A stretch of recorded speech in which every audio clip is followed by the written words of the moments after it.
नहीं, सारा क्वेश्चन बन गया। चलिए आगे हम लोग आज स्टार्ट करते हैं। उस पर क्लासिफिकेशन में पहले हम लोग देखे थे on the basis of occurrence, तो अकरेंस के बेसिस पे चले थे ना। आज सेकंड लगाइएगा, हाँ, on the basis of atoms, उसी में सेकंड चलेगा।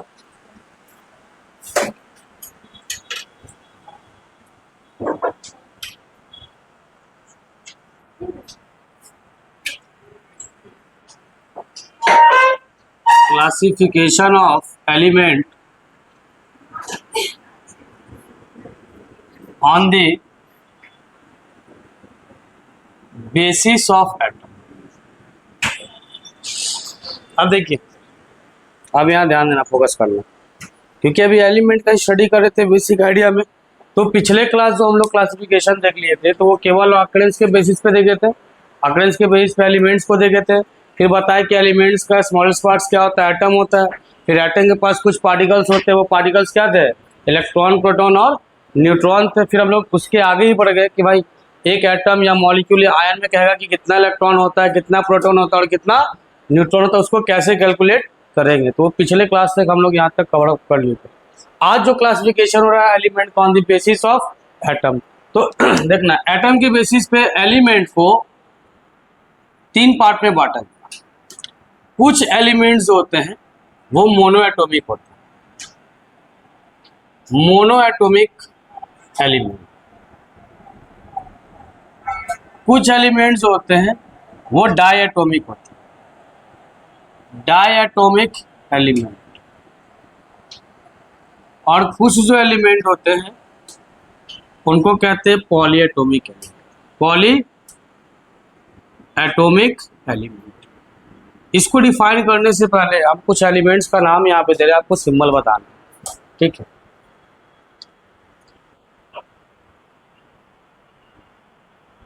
Phosphorus, iron, xenon,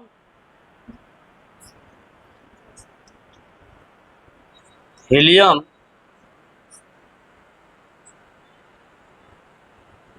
hydrogen, oxygen. चलिए आगे बढ़ने से पहले हमको ये जो एलिमेंट्स है आपको दिख रहा है, इसका बताइए सिंबल क्या होगा, फास्फोरस को क्या लिखेगा। सब लोग अपने पेज के साइड में रफ में सबको लिखे थे एलिमेंट और इसका सिंबल लिखिए, तो कॉपी।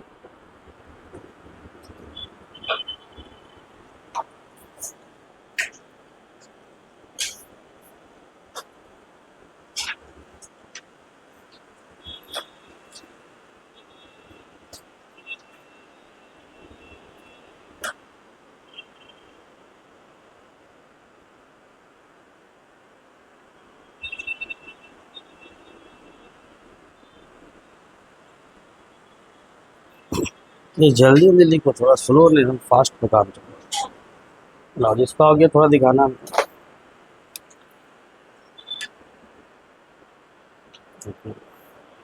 हो गया।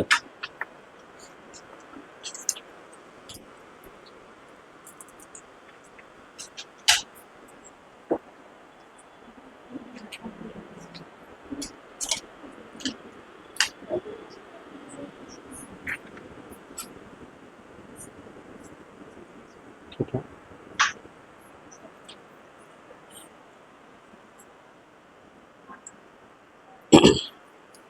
रुकना, अभी तो सिंबल सब लोग लिखे हो। अगर तुमसे कहा हाइड्रोजन और ऑक्सीजन रिएक्ट करे, ठीक है, बताइए यहाँ पे सिंबल में क्या आएगा, क्या लिखेंगे, H2 प्लस O2 लिखेंगे, हाँ।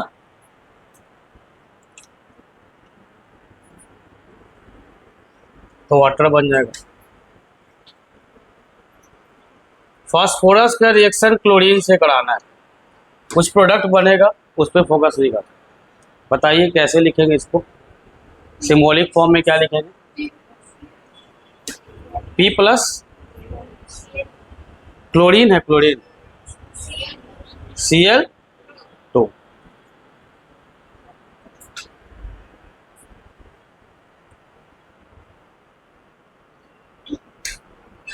आयरन प्लस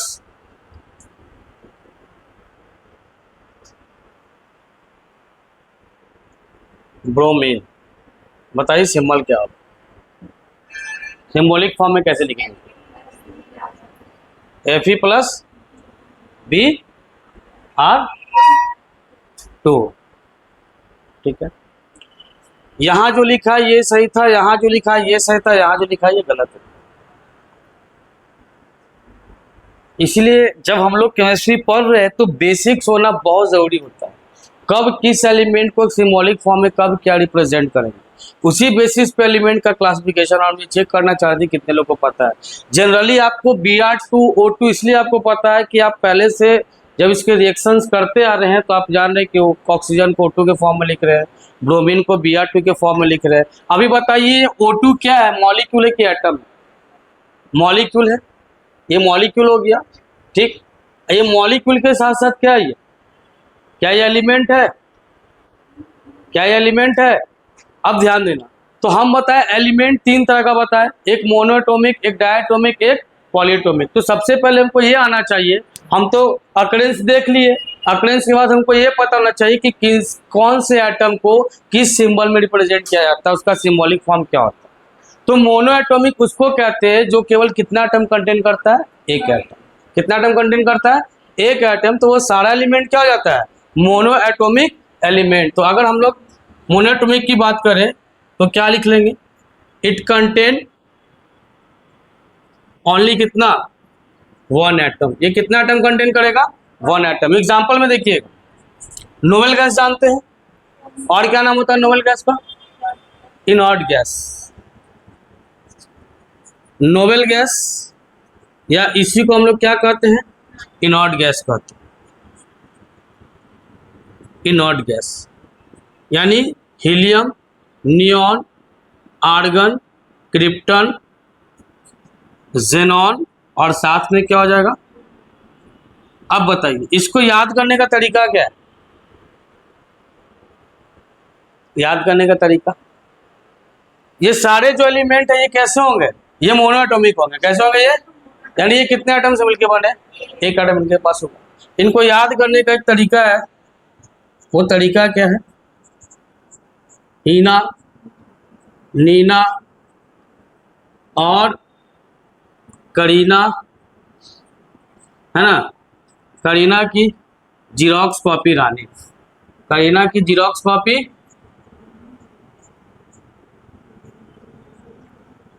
जीरोक्स कॉपी रानी। तो हीना आपको यहाँ पे क्या लेके आया, हीना किसके लिए बन गया, हीलियम। नीना क्या हो गया, नियॉन। और से क्या हो गया, आर्गन। करीना से क्या हो गया, क्रिप्टन। जीरोक्स से क्या हो गया, जेनॉन। रानी से क्या हो गया, ये दूसरा। ये तो पहला कंडीशन में आता है, जितना भी all metals are monoatomic, monoatomic element, यानी जितने भी मेटल्स है वो सबके सब क्या है, मोनोएटॉमिक एलिमेंट है। ठीक, तो ये पहला पिक्चर क्लियर हो गया कि नोबेल गैस और metal they are exist in the form of monoatomic.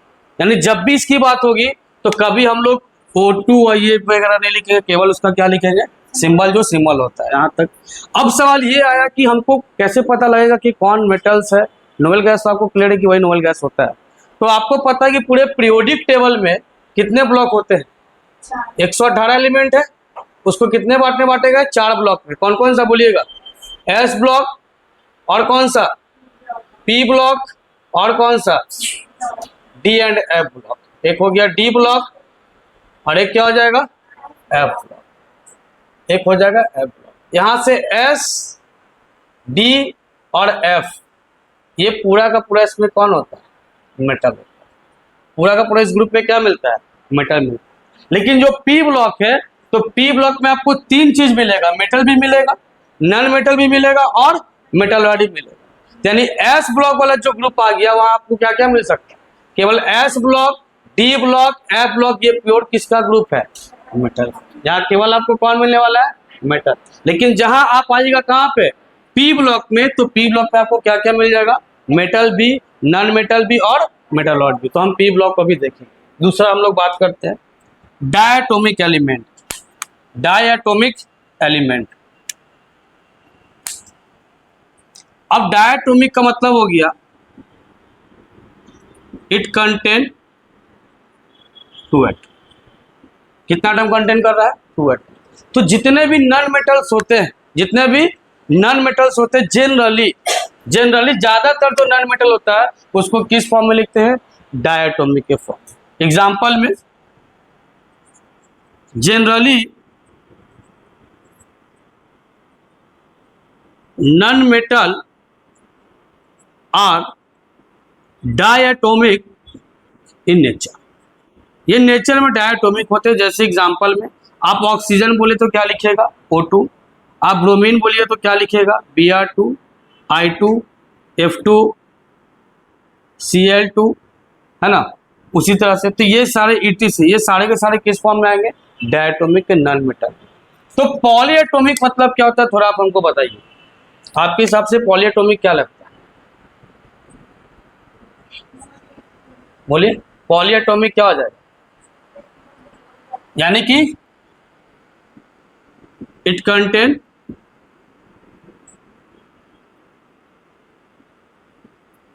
More than 2 atom. More than कितना एटम? 2 एटम। अब एग्जांपल में आइए, अब एग्जांपल में आइएगा तो जैसे हम आपको फास्फोरस बोले, तो फास्फोरस आता है पॉलीएटॉमिक के फॉर्म में। याद रखिएगा, कभी फास्फोरस को पी नहीं लिखेंगे, क्या लिखेंगे? पी। कभी फास्फोरस को इसीलिए हम यहाँ पे लिखवाए थे कि यहाँ से आपसे बनवाए थे, तो आप यहाँ सीधा लिखे P+Cl। ये जनरली आपको ये पता था, और ये पता इसलिए था क्योंकि आप जनरली ऐसे रिएक्शंस पढ़ के आ रहे क्लास 10 में, तो नेचुरल ये दिमाग में था। लेकिन फास्फोरस को किसके फॉर्म में लिखेंगे? P4। अगर इसका जनरल फॉर्म लिखते तो ये क्या लिखा था? P4+Cl2 वापस रिएक्ट होता, फिर हम लोग बैलेंसिंग करते आगे चलते। फास्फोरस, तो फास्फोरस कितने एटम से मिलकर बना है? तो इसको कह सकते हैं पॉलीएटॉमिक में भी कौन सा है? तो टेट्राएटॉमिक। कौन सा हो गया ये? तो पॉलीएटॉमिक में भी ये कैसा हो गया? Tetra atomic. टेट्राएटॉमिक क्यों हुआ? क्योंकि कितना एटम कंटेन कर रहा है? 4 एटम कंटेन कर रहा है। उसके बाद आप सुने होंगे कि सल्फर 2 फॉर्म है, O3 आप सुने होंगे। ओजोन सुने हो कि नहीं सुने? ओजोन सुने हो, ऑक्सीजन का ही पार्ट है। ये किस फॉर्म में एग्जिस्ट करता है? O3। यानी ये कैसा हो गया? ट्राइएटॉमिक। क्या हो गया? ट्राइएटॉमिक। ठीक है। उसके बाद जो सल्फर है, ये 2 फॉर्म में सल्फर आता है। एक आप सुने होंगे S6, और एक सुने होंगे क्या? S8। एक होता है S6 और एक होता है क्या? S8। तो S6 जो होता है, इसका जो स्ट्रक्चर होता है S6 का, जस्ट लाइक चेयर शेप होता है।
देखो तो इसमें कितना एटम है? सल्फर का कितना एटम है? 6 एटम। इसका जो शेप होता है, इसका जो शेप होता है वो चेयर होता है। वो कैसा शेप होता है? चेयर। इसका जो शेप होता है क्राउन। क्राउन समझते हो क्या? तो बताओ क्राउन कैसा होता है? ताज होता है। तो ताज कुछ देखो तो कैसे ताज को बनाएंगे? एसिड का यहाँ पे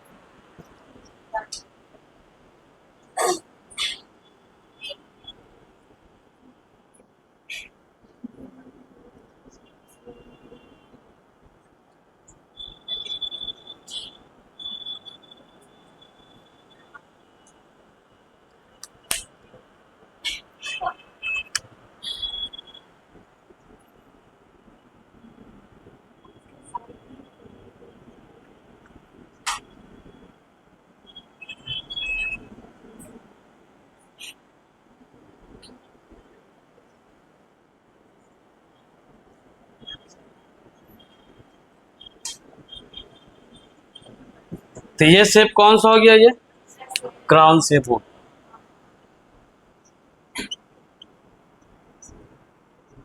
अब बताओ ये कभी भी मॉलिक्यूल की तरह एक्ट करेगा क्या? ये मॉलिक्यूल की तरह एक्ट नहीं करेगा। It always act as atom, it always act as atom. लेकिन डायटोमिक एलिमेंट और पॉलीएटॉमिक एलिमेंट हम लोग इसको क्या कर सकते हैं, ये मॉलिक्यूल की तरह भी एक्ट करता है। ये दोनों मॉलिक्यूल की तरह एक्ट करेगा, क्योंकि मॉलिक्यूल का डेफिनेशन क्या है बताइए, मॉलिक्यूल का डेफिनेशन क्या है? केवल एटम मॉलिक्यूल। भाई मॉलिक्यूल पढ़े हो गए ना, मॉलिक्यूल बताओ ना क्या होता है मॉलिक्यूल का डेफिनेशन।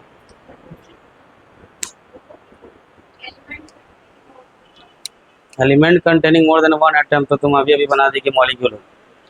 बताइए और कोई सिंपल वर्ड नहीं याद रहे, group of atom, group of atom. तो ग्रुप तो एक लोग से नहीं बनेगा, एक लोग से ग्रुप बनेगा क्या? तो जो ग्रुप ऑफ एटम है कम से कम ग्रुप करने के लिए मिनिमम कितना चाहिए, दो चाहिए। तो ग्रुप ऑफ एटम को हम लोग क्या कह देंगे, मॉलिक्यूल कह देंगे। क्या कह देंगे, मॉलिक्यूल कह देंगे। तो इसका मतलब कि जो डायटोमिक एलिमेंट है और पॉलीएटॉमिक एलिमेंट है, ये किसके तरह एक्ट करते हैं, मॉलिक्यूल की तरह। लेकिन ये किसके तरह एक्ट करता है, एटम की तरह, क्योंकि ये कितना एटम कंटेन करता है, एक। और ये दोनों कितना कंटेन करता है, ये दो, और ये दो से ज्यादा। तो अब आपको ध्यान होना चाहिए कि जितना भी मेटल्स है और नोवेल गैस है, वो सब किस फॉर्म में आता है। तो हमेशा जब भी इसकी बात होगी तो आपको सिंबल जो होता है वही लिखना है। अगर नॉन मेटल की बात आएगी तो आपको उसको किसके फॉर्म में लिखना है, डायटोमिक के फॉर्म में, दो के फॉर्म में लिखना है। ठीक। अगर पॉलीएटॉमिक में आएंगे तो कुछ आ जाते हैं फास्फोरस, ओजोन, ये सब किसके फॉर्म में आते हैं, यानी कि फास्फोरस आता है P4 के फॉर्म में। ज्यादातर नॉन मेटल किसके फॉर्म में आ गया, डायटोमिक का। बाकी सब किसके फॉर्म में आ जाएगा, मोनो एटॉमिक। नोट कीजिए इसको।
एक एक पॉइंट यहाँ जोड़ देना है। यहाँ भी लिखना it can act as molecule, ये भी it can act as molecule, लेकिन ये किसके तरह एक्ट करेगा, एटम की।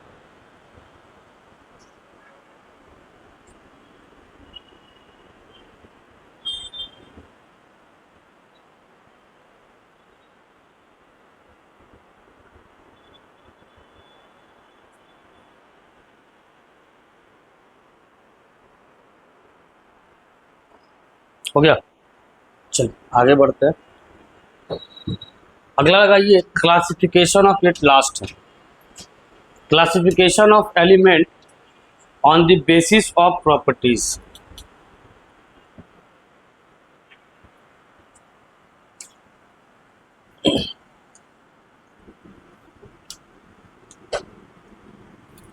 Classification of element on the basis of properties.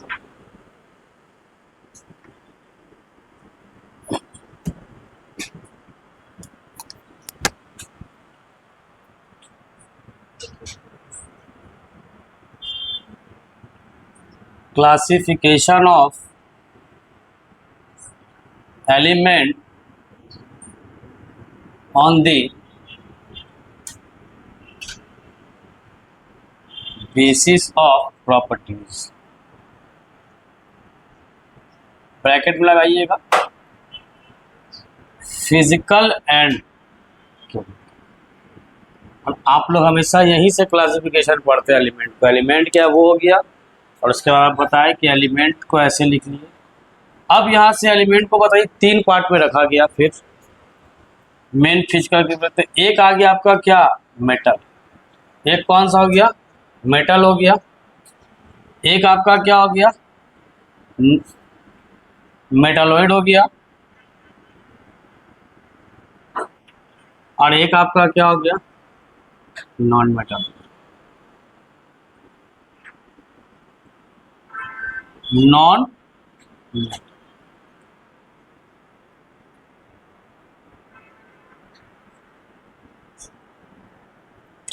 यानी फिजिकल और केमिकल प्रॉपर्टीज के बेसिस पे एलिमेंट को तीन पार्ट में क्लासिफाई किया था। एक मेटल, दूसरा मेटलॉइड, तीसरा नॉन मेटल। बताइए मेटल किसको कहते हैं, इसमें भी एक्चुअल डेफिनेशन नहीं दे पाओ। पता है कि मेटल क्या होता है,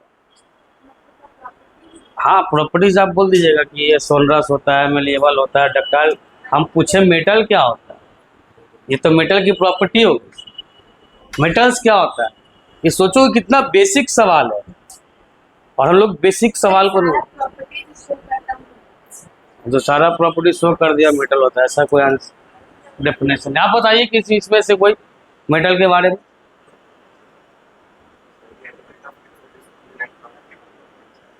बोलो, फिर से बोलना एक बार। ठीक है, और कोई,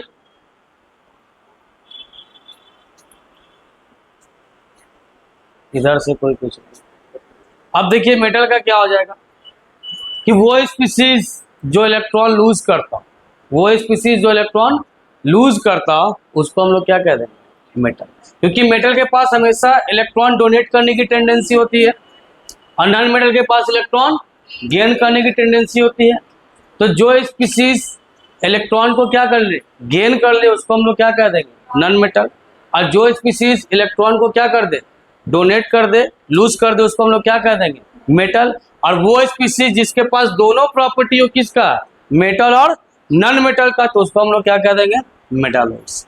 अभी थोड़ा देर पहले आपको बताया था कि पीटी में 4 ब्लॉक होते हैं, बताइए उसमें से मेटल कौन कौन सा होता है, कौन कौन ब्लॉक में मेटल होता है, 4 ब्लॉक बताए थे ना, एस, डी और एफ।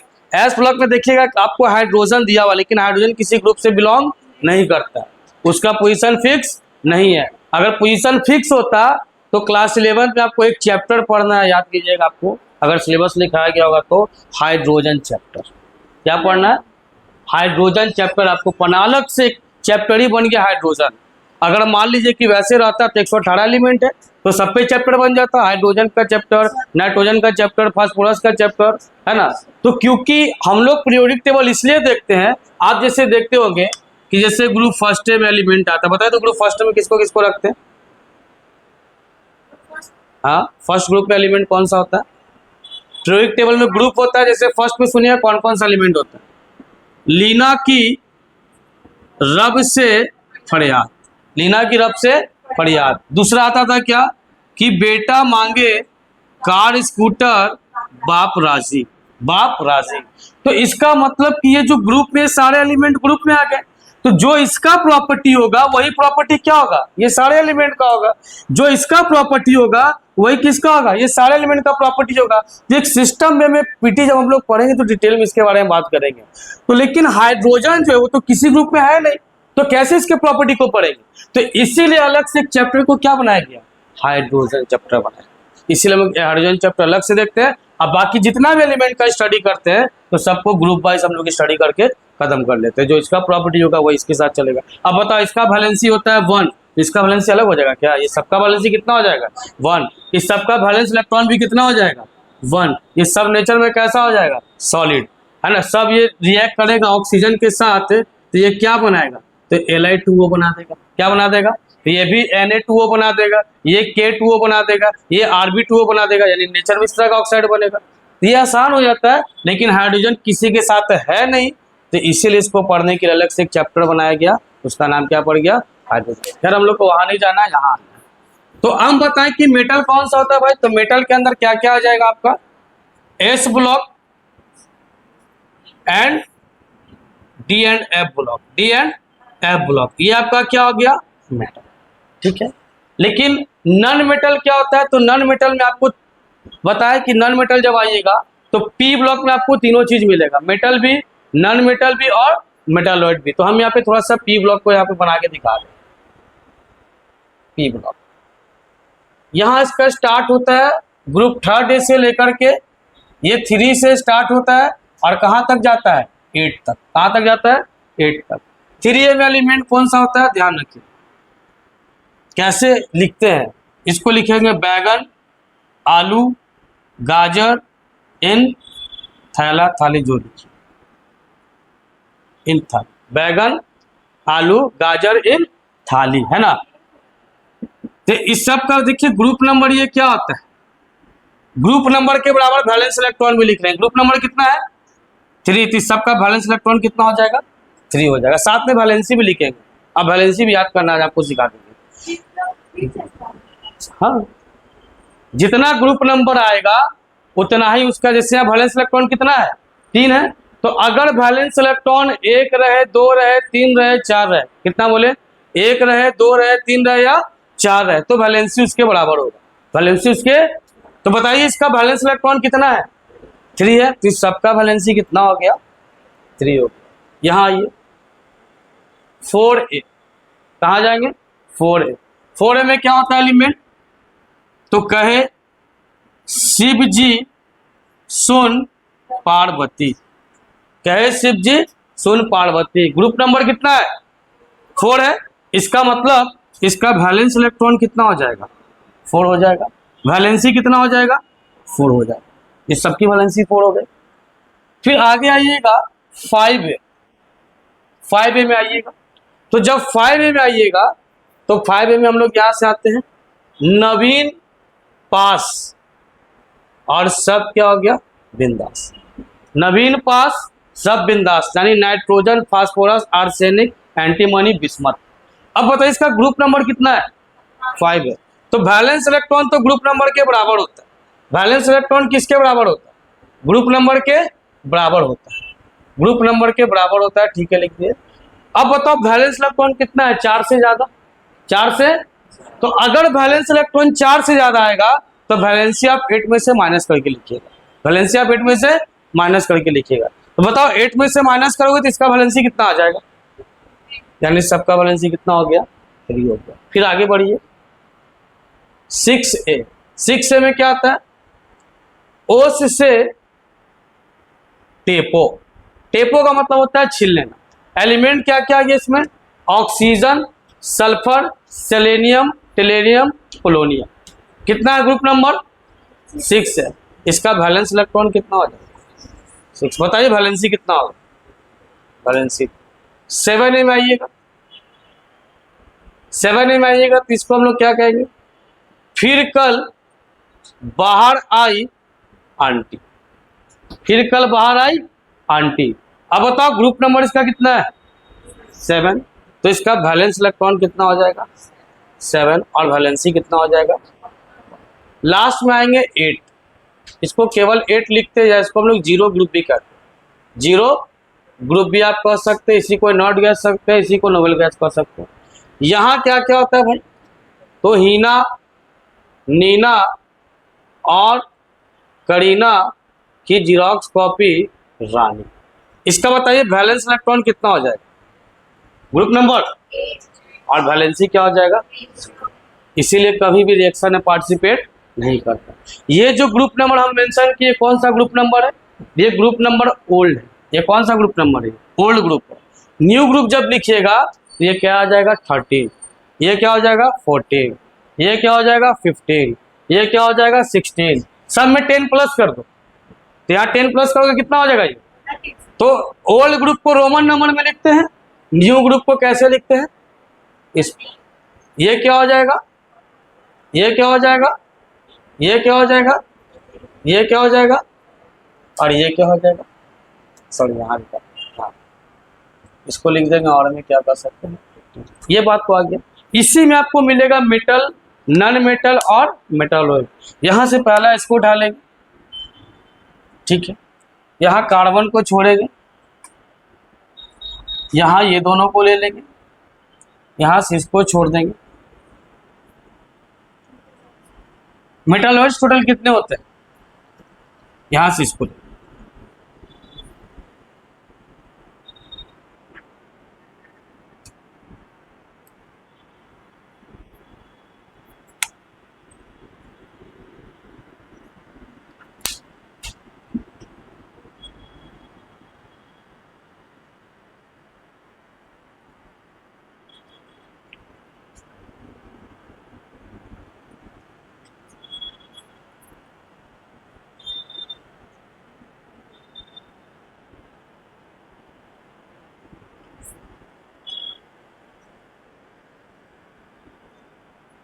अब समझना, ये वाला जो सेक्शन बना ये बना मेटालॉइड का,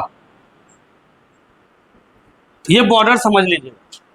इसके पार जितना आपको मिल रहा है इधर का एलिमेंट, ये बॉर्डर बना, इसके बाहर जितना ये मिल रहा है ये सब आपका क्या है नॉन मेटल। बस अब देख लो, ये पिक्चर क्लियर हो गया। एक उधर से हाइड्रोजन, अब बाकी ये इतना ही नॉन मेटल होता है, इसके अलावा और कोई नॉन मेटल नहीं।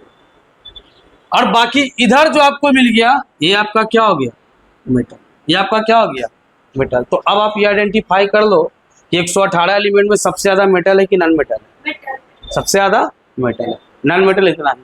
पहला क्या हो गया, carbon, nitrogen, phosphorus, oxygen, sulphur, selenium, chlorine, chlorine, bromine, iodine, और पूरा ये क्या हो गया नोबेल गैस। तो ये सारा ग्रुप आपको किसका मिल गया, ये नॉन मेटल हो गया, ये आपका क्या हो गया मेटालॉइड हो गया, ये आपका क्या हो गया मेटल हो गया। और पहले आपको पता था कि एस ब्लॉक, डी ब्लॉक और ए ब्लॉक, ये सबका सब क्या होता है मेटल। तो अब कभी कंफ्यूजन नहीं आपके पास होना चाहिए कि मेटल कौन होता है, नॉन मेटल कौन होता है, मेटालॉइड कौन होता है। बस आप इतना याद रखिए ना, इसको याद रखिए, मेटालॉइड को याद रखिए, बाकी जो भी मिलेगा सबका सब क्या होगा आपको बस इतना याद रखिए। Carbon, nitrogen, phosphorus, oxygen, sulphur, selenium, फिर आपका आगे halogen group, fluorine, chlorine, bromine, iodine, और यहाँ से पूरा नोबेल गैस। ये पूरा का पूरा क्या हो गया नॉन मेटल। एक किसको और जोड़ लीजिएगा हाइड्रोजन, ये नॉन मेटल हो गया।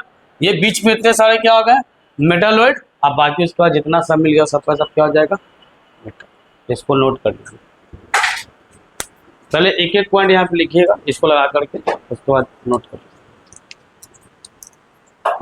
लगाइए, मेटल का लिखिएगा।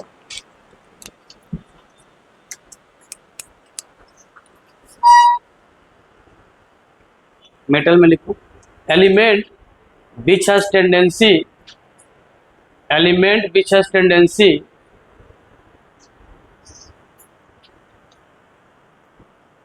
element which has tendency to lose या और में लिखिएगा donate, element which has tendency to lose या और में लिखिएगा donate electron is known as metal। Electron is known as metal. लगा दीजिएगा एस ब्लॉक और डी और एफ ब्लॉक अगला पॉइंट में, ये क्या होते हैं? मेटल होते हैं।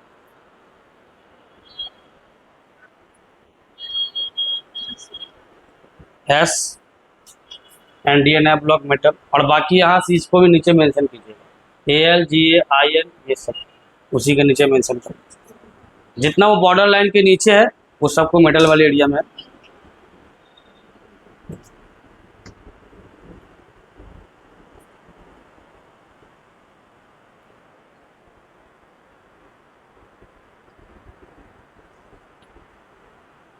हो गया? चलिए अब लगाइए नॉन मेटल।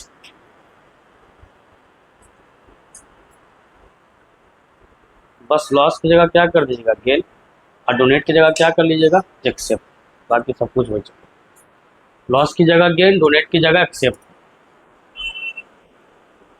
लॉस की जगह गेन कर दीजिए और डोनेट की जगह एक्सेप्ट कर दीजिए।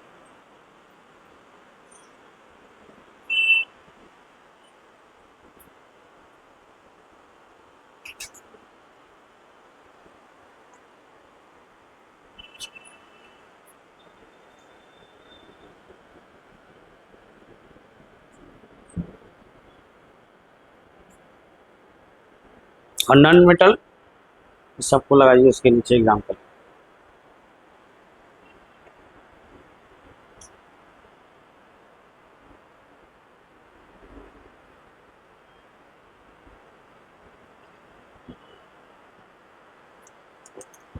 लिख लेना example, carbon, nitrogen, phosphorus, oxygen, sulphur, selenium.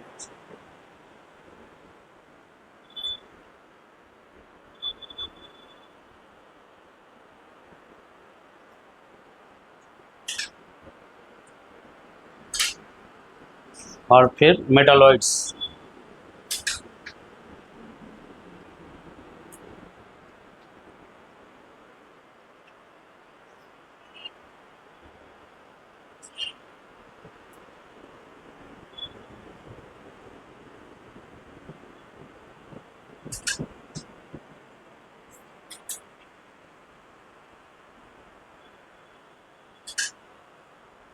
Metalloids लिखो, element which has property of both metal and non metal. Element which has property of both metal and non metal, of both metal and non metal.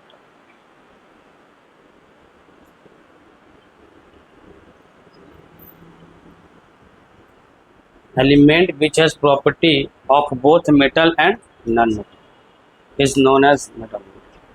बीच में जो है metalloid के example में लगा लीजिए।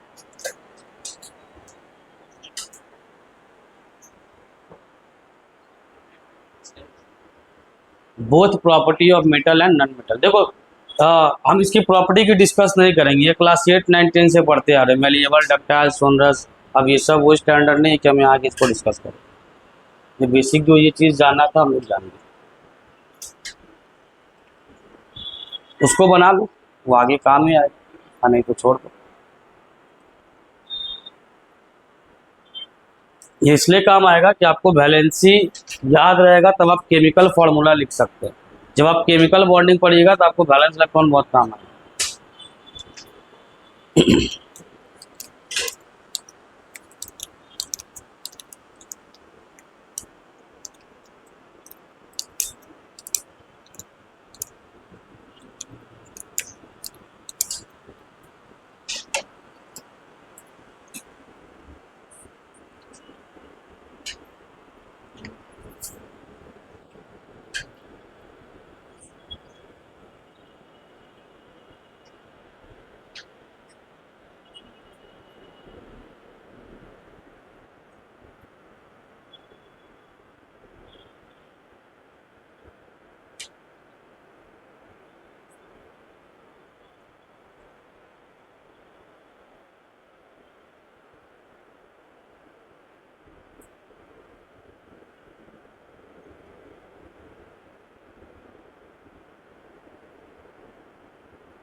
हो गया।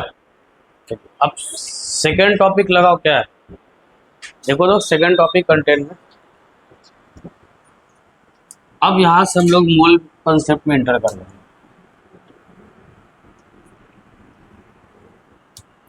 कंटेंट लिखवाए होगा ना, देखिए सेकंड टॉपिक क्या है।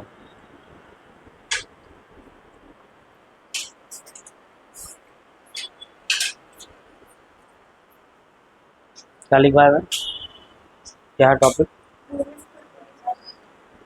इंट्रोडक्शन टू मैटर, इसमें चल रहा था ना, अब इसमें और ओके। अब यहाँ से हम लोग मैटर पे आते हैं, फिर चलेंगे यूनिट पर। अब बताओ बेसिकली मैटर किसको कहते हैं, बताइए।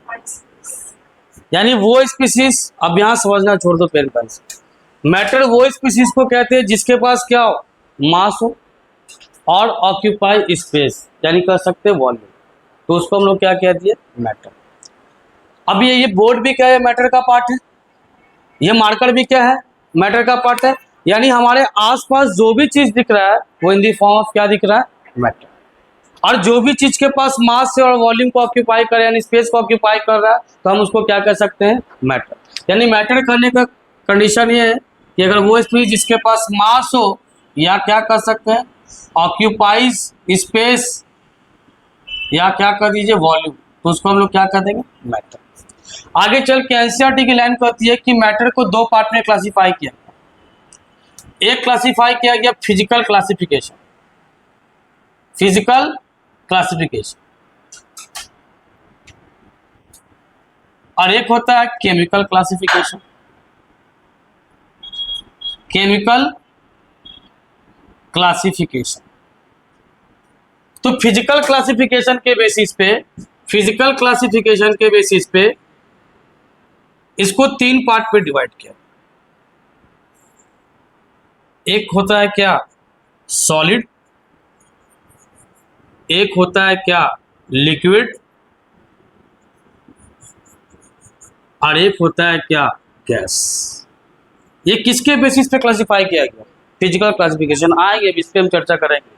और केमिकल क्लासिफिकेशन पे, केमिकल क्लासिफिकेशन पे कहा गया, दो पार्ट पे रखा गया, एक प्योर सब्सटेंस, एक प्योर सब्सटेंस,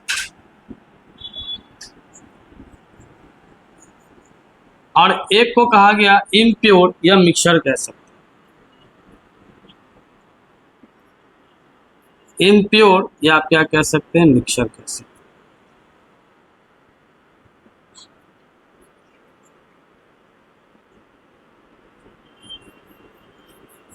अब ये जो प्योर सब्सटेंस को दो पार्ट पे रखा गया, जो हम लोग अभी पढ़े बेसिक सा, उसको क्या आ गया, एलिमेंट कहते हैं। यानी प्योर सब्सटेंस में दो चीज आ गया, एक एलिमेंट और एक आपका क्या हो गया, कंपाउंड। ये दोनों प्योर सब्सटेंस। और जो इम्प्योर सब्सटेंस में आ रहे हैं जिसको मिक्सचर कह रहे हैं, तो ये दो तरह का होता है, ये मिक्सचर दो तरह का होता है। एक होता है क्या, एक होता है होमोजीनियस मिक्सचर, होमोजीनियस मिक्सचर, और एक क्या होता है, हेट्रोजीनियस मिक्सचर।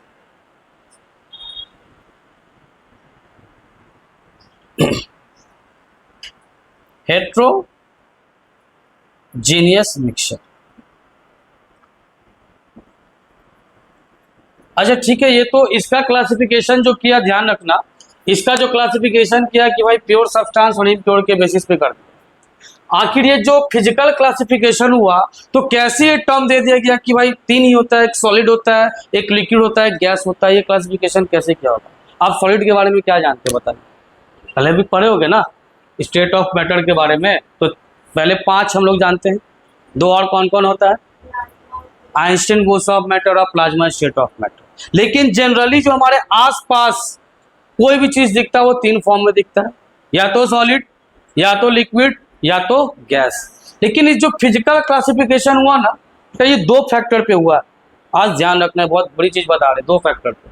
अब वो 2 फैक्टर क्या है, एक फैक्टर जो आपका है थर्मल एनर्जी। कौन सा एनर्जी, थर्मल एनर्जी। थोड़ा सा थर्मल एनर्जी के बारे में बताते हैं। आप काइनेटिक एनर्जी जानते होंगे, बताइए काइनेटिक एनर्जी क्या होता है? बताइए काइनेटिक एनर्जी क्या होता है? फिजिक्स में तो पूरा काइनेटिक एनर्जी पढ़े ही होंगे, बताइए काइनेटिक एनर्जी क्या होता है? Energy due to motion. अगर कोई पार्टिकल मोशन में है तो उसके अंदर क्या हो गया? Kinetic energy. अभी हम चल रहे हैं, हमारे अंदर क्या हो गया? Kinetic energy. अभी इधर चल रहे काइनेटिक एनर्जी, अभी हम यहाँ पे रुक जाएंगे, क्या मेरे अंदर काइनेटिक एनर्जी है क्या? नहीं। अच्छा ये बताना, तुम वहां बैठे हो, हम यहाँ खड़े हैं, पोटेंशियल एनर्जी क्या है? किसके पास है? आपके पास पोटेंशियल एनर्जी? सोचो, जब साइंस लिए मेरे पास पोटेंशियल एनर्जी है, अगर है तो आपसे ज्यादा होगा, आपसे पोटेंशियल एनर्जी मेरा क्या होगा? क्यों? रीजन बताओ, रीजन बताओ। मेरा पोटेंशियल एनर्जी आपसे अभी ज्यादा क्यों? हम रेस्ट में, इसलिए मेरे पास पोटेंशियल एनर्जी ज्यादा होगा। मोशन से रेस्ट में आने से इसका पोटेंशियल एनर्जी का रिलेशन कोई है नहीं। आप जितने हाइट पे जाइएगा आपके अंदर उतना ही क्या है, बढ़ते चला जाएगा पोटेंशियल एनर्जी। तो आपके कंपेयर में तो हम ऊपर हाइट पे, तो मेरे अंदर पोटेंशियल एनर्जी क्या होगा? ज्यादा। ठीक, तो थर्मल एनर्जी क्या था समझना। यहां पे कह रहा है कि it is a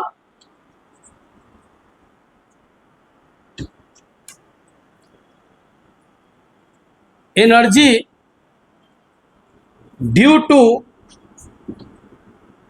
motion of particle in matter. ये सबसे बड़ा बात, in matter.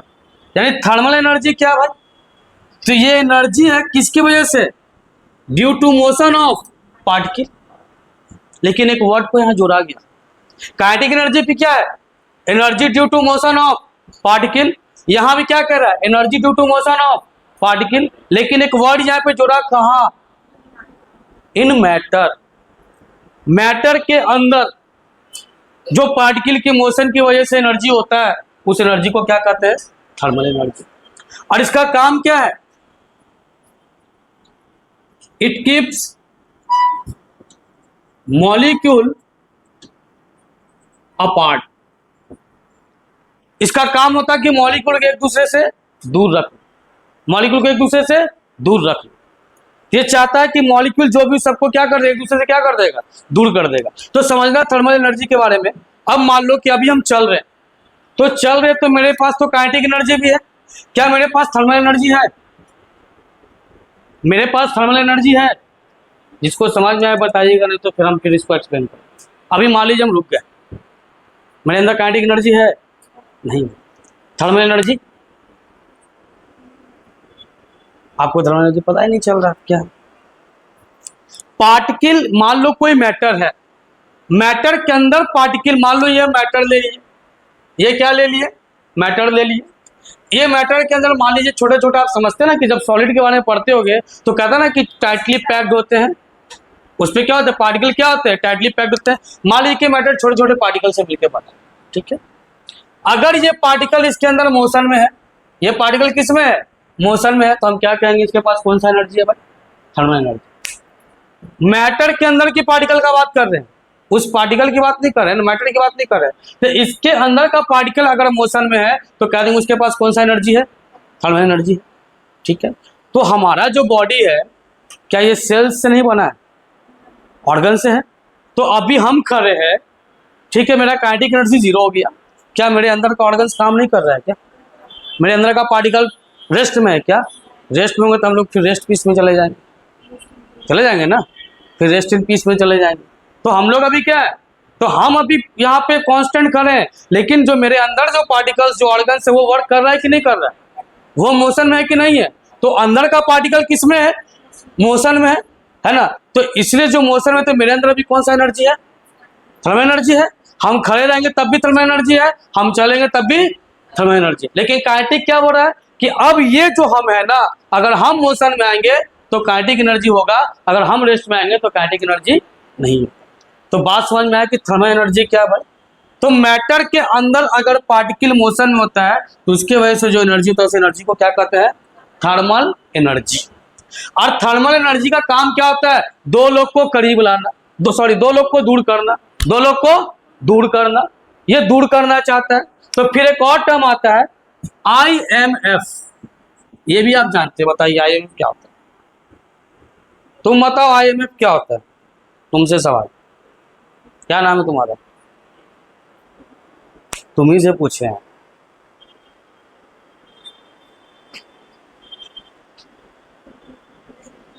What's your name? Sakshi. पूरा नाम है, जब इंट्रोडक्शन होता है तो पूरा बताया जाता है। ठीक। IMF क्या होता है बताइए? नहीं पता। बगल से तुम बताओ। नहीं पता। और कोई IMF के बारे में? इंटरमॉलिक्यूलर, ये नाम कहीं पहले सुने हो? बताओ क्या होता है? इसी दोनों को बोलने का, बोलो।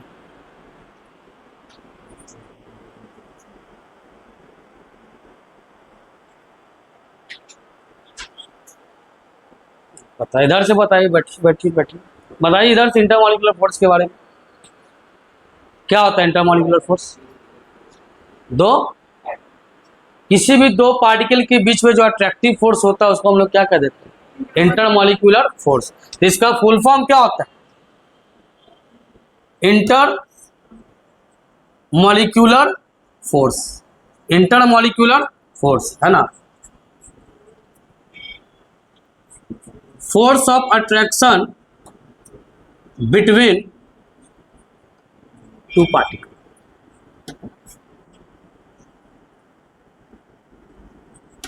और इसका काम क्या है?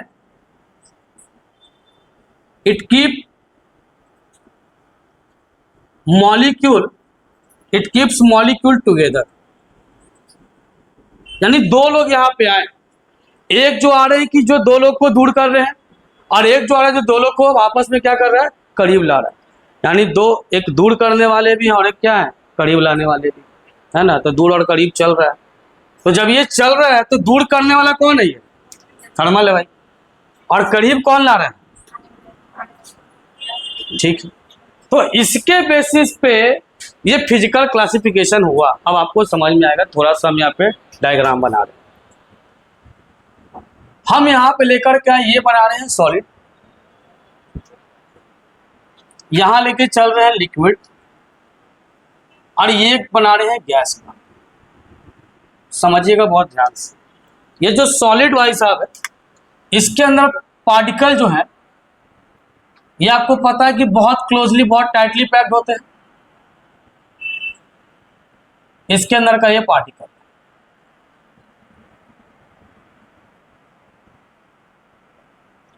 ये लिक्विड है,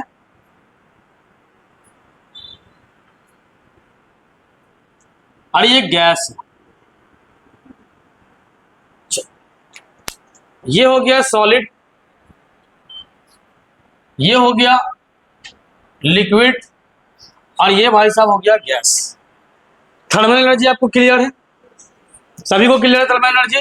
किसी को डाउट थर्मल एनर्जी में? क्लियर है? जिससे सवाल पूछेंगे वो हमको जवाब देगा। और आपको इंटरमॉलिक्यूलर फोर्स भी क्लियर है। तुम बताना ये किसके पास ये तीनों में से थर्मल एनर्जी सबसे ज्यादा होगा? तुमसे पूछो। गैस के पास। तो लगा तुम गलत आंसर दे रहे हो। बगल वाली बताओ, थोड़ा और समझना चाहिए था आपको। तुम बताओ किसके पास? सॉलिड के पास, लेकिन दो लोग तो गैस के पास बोले तो गड़बड़ बोली। तुम बताओ, तुम ही से पूछ रहे हैं जी। हाँ तो जल्दी, अभी तक सोचे रहे थे, पता चले कि ट्रेन चला गया, अभी सोच रहे बैठे कि नहीं बैठे। सोच के रखो, फिर आते हैं तुम्हारे पास। तुम बताओ सॉलिड के पास, गैस के पास, बताओ जी पीछे से। गैस, गैस गड़बड़ सब आंसर बोला, तुम भी उसी में बैठ जा रही, अपने सोच से बताओ। तुम बताओ जी इधर से। और एग्जैक्ट आंसर गैस ही है। हम इसी इसको पहले गलत बोले थे ताकि हम इसको डाइवर्ट करना चाह रहे थे कि कोई हो ऐसा जो हमको डाइवर्ट करके आंसर दे। तो मिला ना, एक मिल गया यहाँ से डाइवर्ट करने वाला है ना। कि उस चीज को हम गलत किए थे, सोच रहे नहीं आप तो आप अभी बताए कि थर्मल एनर्जी क्या भाई, तो पार्टिकल के मैटर के अंदर पार्टिकल का मोशन होना चाहिए। यहाँ स्पेस है क्या? स्पेस है, ये नहीं है ना? तो क्या इसके अंदर बताइए मूव कर पाएगा? तो क्या इसके अंदर थर्मल एनर्जी होगा? तो यहाँ थर्मल एनर्जी होगा ही नहीं। तो सबसे ज्यादा थर्मल एनर्जी और सबसे कम थर्मल एनर्जी, तो यहाँ बीच में कह देंगे इंटरमीडिएट। बीच में क्या कह देंगे? इंटरमीडिएट मतलब कि इससे कम और इससे कम और इससे तो कम ज्यादा वाला बीच में आ गया, है ना? Upper class, lower class, middle class. Train में भी जब जर्नी करो तो 3 गो बर्थ मिलेगा, अपर क्लास, लोअर क्लास और मिडिल क्लास। तो एक ही आदमी जाता है मिडिल क्लास। अपर वाला आराम से रहा, नीचे वाला, अब मान लो आपको बर्थ मिडिल क्लास मिल गया तो सबसे ज्यादा दिक्कत किसको होगा? आपको होगा। नीचे वाला कहेगा खोलिए, सुबह हो गया, बैठेंगे, है ना? चढ़ने में दिक्कत होगा। नीचे वाला नीचे बैठेगा, ऊपर वाला ऊपर रहेगा। और लाइफ में भी जब 3 क्लास के लोग होते हैं, अपर क्लास, लोअर क्लास और मिडिल क्लास, तो सबसे ज्यादा परेशानी का सामना कौन झेलता है? कि जान रहा है कि डाउन टू अर्थ भी नहीं आना, तब भी बेइज्जती हो जाएगा। ऊपर वाले के साथ जाएंगे तो ज्यादा खर्च हो जाएगा। उसको मेंटेन करना होता है कि ना अपर में रहना है ना लोअर में रहना है। मिडिल क्लास जो लोअर है उसको कोई फर्क नहीं पड़ता, अपर है उसको कोई दिक्कत नहीं है। तो सारा परेशानी कौन झेलता है? Middle class. तो सारा परेशानी यहाँ झेलता होगा कौन? लिक्विड। तो लिक्विड क्या आ गया? इंटरमीडिएट यहाँ पे आ गया थर्मल एनर्जी। आईएमएफ की बात करते हैं, तो आप बताइए कि आईएमएफ सबसे ज्यादा कहाँ होगा? सबसे ज्यादा आईएमएफ, तो आईएमएफ कौन है भाई? जोड़ के रखने वाला। तो जोड़ रहा है, यहाँ पे जोड़ के रखा है, और यहाँ पे पूरे लोग को क्या कर दिया है? दूर कर दिया है। ये दूर करने वाले थे और ये क्या थे? जोड़ने वाले थे। तो यहाँ आईएमएफ क्या देखा गया? सबसे ज्यादा। यहाँ आईएमएफ सबसे कम, तो यहाँ क्या हो गया? इंटरमीडिएट। यहाँ क्या हो गया? इसी बेसिस पे, इसी 2 क्राइटेरिया के बेसिस पे जो मैटर है उसका फिजिकल क्लासिफिकेशन कितना हुआ? 3 हुआ। Solid, liquid, gas. जब पहले लोग पढ़ाते थे भाई मैटर क्या होता है, ये होता है। मैटर कितने तरह का? 3 तरह का होता है, सॉलिड, लिक्विड, गैस। आ गए प्रॉपर्टी पे। सॉलिड कैसा होता है? Rigid hard. सॉलिड कैसा होता है? तो इनकम्प्रेसिबल, है ना? सॉलिड में पार्टिकल क्या होते हैं? Tightly packed. अरे वहाँ कहाँ बता रहे? सबसे पहले ये बताओ कि ये क्लासिफिकेशन आया कैसे। पहले तो ये जाना जरूरी ना है। हमको पता ही नहीं कि राम कौन है और राम के बारे में प्रॉपर्टी पढ़े जा रहे हैं, तो पहले ये तो पता होना चाहिए कि राम कौन है। तो इसका मतलब कि क्लासिफिकेशन कैसे हो आज के बाद आपके दिमाग से नहीं जाना चाहिए। क्लासिफिकेशन कौन किया? यही 2 लोग थे। कौन? एक टीई और एक आईएमएफ। एक टीई और एक आईएमएफ। तो देखा गया एक दूर करने वाले थे और एक पास लाने वाले थे। तो इसी बेसिस पे देख करके मैटर को फिजिकल क्लासिफिकेशन के बेस पे कितने पार्ट में ला दिया गया? 3 पार्ट में, सॉलिड, लिक्विड, गैस। बाकी आप सब लोग जानते हो, वो बताने की जरूरत नहीं है। ये क्या होता है? इसका शेप और वॉल्यूम बताओ क्या होता है? डेफिनेट होता है। इसका बताइए, इसका शेप क्या? बोलो बोलो बोलो। हाँ तुम ही लोग बोलो, हम सर गलती बोल रहे हैं। अब ये नया केमिस्ट्री का इतिहास लिखेगा। वॉल्यूम फिक्स होता है और शेप फिक्स नहीं होता है। ये पानी है तो क्या इसका वॉल्यूम फिक्स हो गया? इसका वॉल्यूम क्या हो गया? फिक्स हो गया। और इसका शेप? सही बोल रही है जी, गलत बोल रही है। कैसे बोले तुम? आइडेंटिफाई करो। हाँ हमको लगा कि फिर कहीं नहीं पलट गया, आपको लगा कि कहीं फिर नहीं पलट गया। अब ये पानी है तो इसका शेप ले लिया है, ठीक है। अगर इसको मान लो कि इस तरह के कंटेनर में डाल देंगे, इस तरह के कंटेनर में डाल देंगे तो बोल इसका शेप लेगा कि नहीं लेगा? तो क्या पानी अगर 50 से मिले तो यहाँ जाके 100 मिल हो जाएगा? तो इसका मतलब इसका जो वॉल्यूम होगा वो फिक्स होगा और शेप जो होगा वो फिक्स। गैस में बताओ, यही वॉल्यूम और शेप, यानी इसमें कोई भी चीज फिक्स है ना। सॉलिड क्या होता है बताइए? कंप्रेसिबल है, सॉलिड कंप्रेसिबल है। लिक्विड, लिक्विड कंप्रेसिबल है, लेस है। गैस क्या है? मोर कंप्रेसिबल। फ्लूइडिटी की बात कीजिए, इस पे फ्लूइडिटी होता है क्या? इस पे फ्लूइडिटी, इस पे फ्लूइडिटी। अब डिफ्यूजन की बात करते हैं। डिफ्यूजन, डिफ्यूजन समझते हो क्या? प्रॉपर नहीं पूछेंगे, हिंदी नहीं पता तो हमको प्रॉपर से मतलब नहीं होता है, बस आपको सेंस पता होना चाहिए, क्योंकि नीट के सवाल में आपसे डेफिनेशन की चर्चा नहीं करेगी, मेंस के सवाल पे आपको कंसेप्ट पे क्वेश्चन करता है। बताइए डिफ्यूजन क्या समझते हैं? फिर तो डेफिनेशन है, बोल अजय से बताओ कोई डिफ्यूजन के बारे में। सिंपल वर्ड में कह देना इंटरमिक्सिंग, इतना लंबा क्या डिफरेंस, एक दूसरे को मिला दिए मतलब क्या हो गया डिफ्यूजन। ये क्लास 9 का क्वेश्चन था, क्वेश्चन ये करते हैं आपसे 2 मिनट समय लेकर के कि एक क्वेश्चन हम लोग जब पूछा था कि जो गर्म खाना होता है उसकी खुशबू दूर से ही आती है, लेकिन जब खाना ठंडा हो जाता है तो उसकी खुशबू नहीं आती। बताइए इसका आंसर क्या है? हाँ। अच्छा, खाना जब बनता है तो पार्टिकल मूवमेंट ज्यादा होता था, चावल चलने लगता होगा जी, खाना बना तो पार्टिकल होना गया, तो चलते चलते तुम्हारे पास पहुंच गया, अब पता चला कि इसके घर चिकन उकन बना था पहले तुम्हारे पास पहुंच गया ना, ये तीसरा। उसमें क्या होता है कि देखिएगा जब आपका गर्म खाना होगा, ध्यान देना, तो उसमें देखिए कि वेपर के फॉर्म में निकलता है ना, वो चीज हो गया, पार्टिकल नहीं करेंगे। तो जो वेपर मॉलिक्यूल होते हैं ना वो निकल करके एटमॉस्फेयर में गया, एटमॉस्फेयर के साथ क्या कर गया डिफ्यूज, क्या कर गया डिफ्यूज, और वहां से वो ट्रेवल करके हमारे पास आया, हम इनहेल किए, तो हम लोग को पता है। तो पहले बताइए पार्टिकल्स, तो ये तो हम लोग को पता है क्या होता है इसके बारे में। चलिए एलिमेंट्स के बारे में डिटेल से हम लोग पढ़ लिए, एलिमेंट्स के बारे में बहुत डिटेल से चर्चा की हम लोग, 1.5 क्लास एलिमेंट्स में किए। बताओ कंपाउंड क्या होता है? कंपाउंड, अरे तो लिख दिए, डेफिनेशन क्या होता है?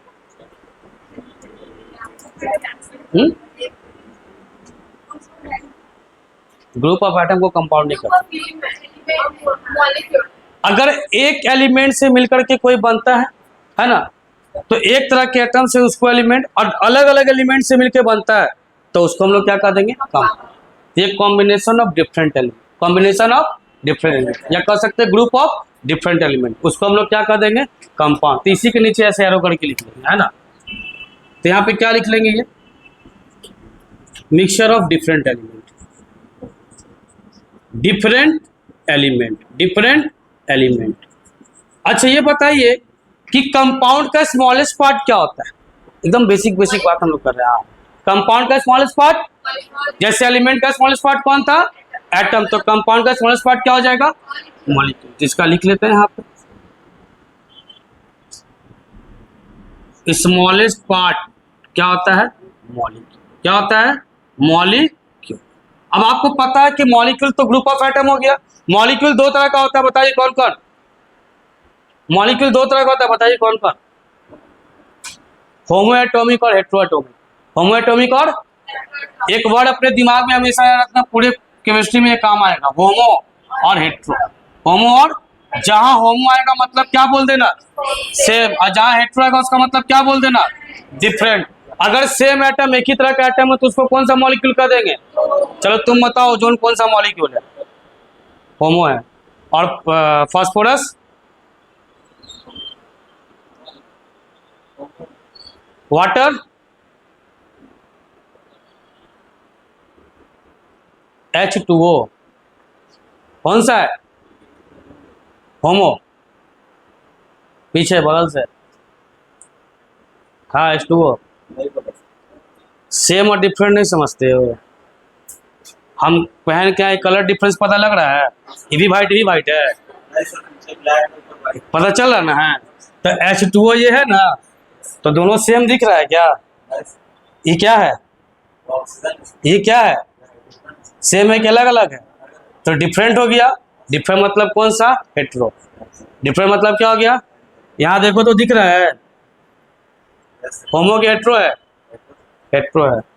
अच्छा ये बताओ क्या है, और ये बताओ क्या है? समझ गए, सेम एटम होगा तो होमो, अलग अलग दिखेगा तो सबको एक जैसा मत देख लेना, ठीक है। अब मिक्सचर की बात करते हैं। तो मिक्सचर क्या होता है? तो किसी जब सब्सटेंस को हम लोग मिक्स करते हैं ना, 2 सब्सटेंस के मिक्सचर को हम लोग क्या है, जब 2 सब्सटेंस को हम लोग मिक्सिंग करते हैं तो उसी को हम लोग क्या कह देते हैं मिक्सचर।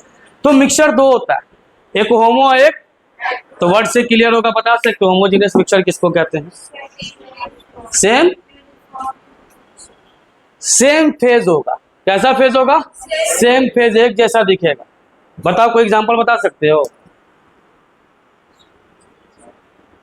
कोई बताइए होमोजेनियस मिक्सचर का।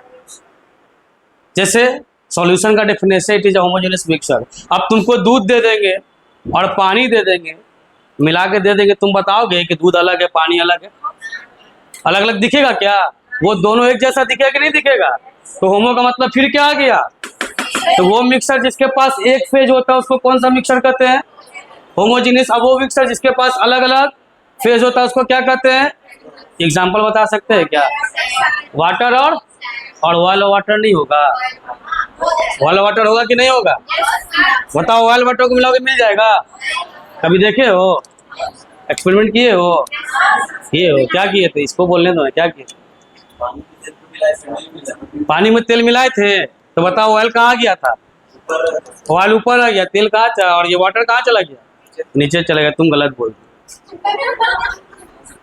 क्योंकि ऑयल जो होता है, आपको जो ऑयल आप मिला, जैसे केरोसिन जो है, चलो ठीक है, आप केरोसिन की बात करते हैं, केरोसिन प्लस वाटर। बताइए, केरोसिन वाटर को मिक्स करेंगे, अपर लेयर पे कौन आएगा? लोअर लेयर पे कौन जाएगा? अच्छा, केरोसिन अपर क्यों आया?